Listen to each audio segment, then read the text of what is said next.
আগেই বলেছিলাম ভবানীপুরেও হারতে চলেছেন মমতা ব্যানার্জি। অবশেষে মিলল। এই বিষয়টি বলার জন্য অনেক রকম কিন্তু বিষয় মাথায় রাখতে হয়েছিল।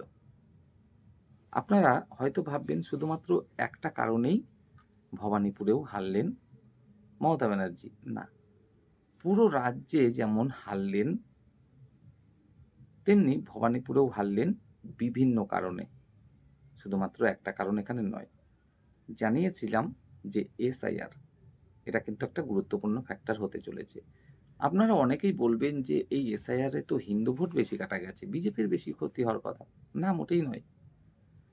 ধরুন কোনো একজন মানুষ অবৈধভাবে হিন্দু মানুষ, কোনো একজন হিন্দু অবৈধভাবে এই ৪-৫ বছর আগে ভারতে প্রবেশ করেছে। এখানকার ভোটার হতে হবে। তাহলে কাকে ধরবে? নিশ্চয়ই ধরবে তাকে, যার হাতে ক্ষমতা রয়েছে।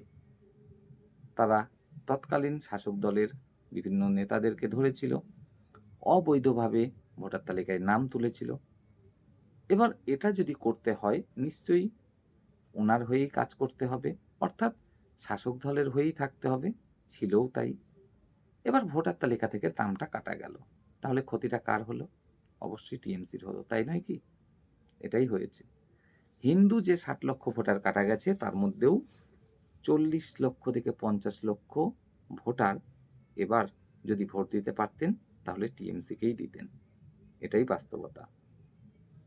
আপনাদেরকে জানিয়েছিলাম নন বেঙ্গলি ভোটার, সেটাও কিন্তু এই ভবানীপুরে একটা গুরুত্বপূর্ণ ফ্যাক্টর হতে চলেছে। আপনারা বলবেন শুভেন্দু অধিকারী সেও তো বাঙালি। তাহলে মমতা ব্যানার্জিও বাঙালি, শুভেন্দু অধিকারীও বাঙালি। তাহলে নন বেঙ্গলি ভোটার মধ্যে ব্যাপারটা কি রয়েছে? হ্যাঁ, একটা এখানে কারণ তো অবশ্যই রয়েছে।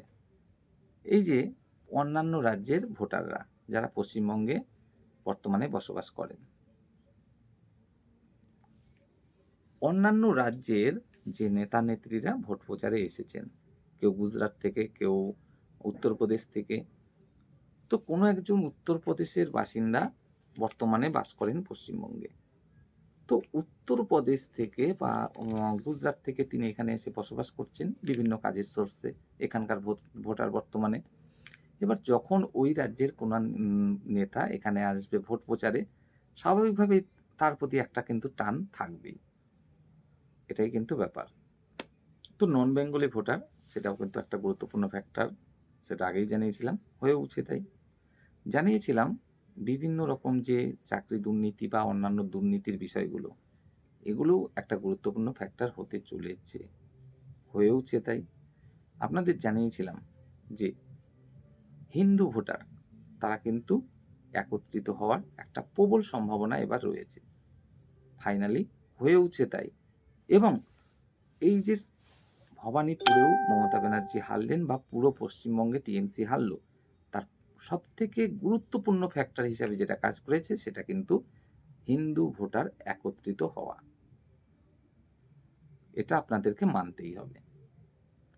আর কিছু ফ্যাক্টর বেশি ভূমিকা না রাখলেও এই যে হিন্দু ভোটাররা একত্রিতভাবে বিজেপিকে ভোটটা দিয়েছে, এটা কিন্তু আপনাদেরকে মানতেই হবে। এছাড়াও আপনাদেরকে জানিয়েছিলাম এই যে চাকরিজীবী, তাদের ডিএ, পেন পে কমিশন, এগুলোও কিন্তু একটা ফ্যাক্টর।